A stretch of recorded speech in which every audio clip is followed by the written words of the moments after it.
शुक्लाम्बरधरं विष्णुं शशिवर्णं चतुर्भुजं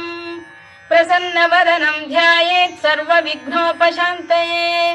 व्यासं वसिष्ठनप्तारं शक्तेः पौत्रमकल्मषम्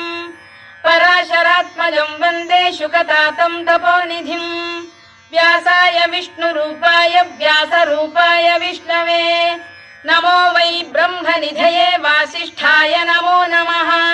अविकाराय शुद्धाय नित्याय परमात्मने सदैकरूपरूपाय विष्णवे सर्वजिष्णवे यस्य स्मरणमात्रेण जन्म संसारबन्धनात् विमुच्यते नमस्तस्मै विष्णवे प्रभविष्णवे ॐ नमो विष्णवे प्रभविष्णवे। श्रीवैशम्पायन उवाच